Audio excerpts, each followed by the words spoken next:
You know that quiet guy who empties your trash at 7 p.m. and never says a word? Yeah, I called him a nobody to his face. And 2 weeks later, he became my boss. Let me explain. Let me know in the comments if you've ever dealt with something like this. I'd love to hear your story. I work in real estate, high-end luxury development. My job? Marketing the illusion of wealth.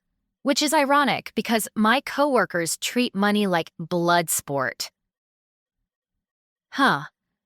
Our CEO, Alan Riley, was this slick, Rolex-wearing Gordon Gekko wannabe who'd say things like, "Dress like your salary, not your ambitions." He loved humiliating people during meetings and only promoted people who sucked up to him. Anyway, one night after a late showing, I was carrying a box of brochures and spilled them everywhere in the lobby. This janitor, Miguel, I think his name tag said, walked by and asked if I needed help. I was in a mood and stressed. So I snapped, "No, I'm good. You can just stick to mopping floors." He just looked at me, no judgment, no anger, just nodded. Helped me anyway. And I thought that was the end of it. Until the next board meeting. We were all gathered in the conference room, and Alan, the CEO, looked pale, sweating, avoiding eye contact with everyone. Then someone cleared their throat at the front of the room. It was him, the janitor, except he was in a perfectly tailored suit, hair slicked back, and flanked by 2 lawyers. If you're enjoying the story so far, don't forget to like the video and subscribe for more office drama every day. He introduced himself as Miguel Santos, and, apparently, he was the new owner of the entire company. Turns out, he was the secret investor behind the holding group that had just bought us out. Billionaire, old money, low profile.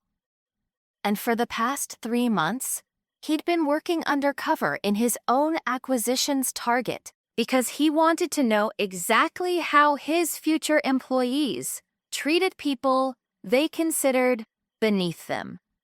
I wanted to slide under the table and die. Alan got fired on the spot. The lawyers literally handed him a box and told him to leave immediately. One of them even escorted him out. But it didn't end there. "Miguel, excuse me." Mr. Santos then called me out by name. He said, "Miss Carr, you once told me I should stick to mopping floors. Do you remember that?" I nodded. Couldn't speak. My mouth was completely dry.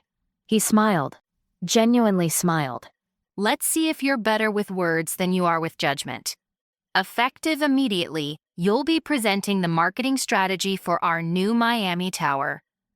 Full creative control, make it count." I was floored. People in the room were stunned. Some jealous, some furious. One woman, Sarah, actually hissed. She was rude to him. Why reward her? Miguel didn't even blink. Because I believe in redemption, and because first impressions can be deceiving, but second chances reveal who you really are. Since then, everything's changed. The office culture flipped. Toxic people left. The people who'd always been overlooked, the receptionist, the junior analyst, even the cafeteria guy suddenly had power, promotions, respect. And Miguel? He visits once a week. In jeans, no fanfare. He's always watching, always listening. And every now and then, he still takes out the trash. Just to see who we really are when we think no one important is watching. You can hear more stories like this on the Office Drama Daily YouTube channel.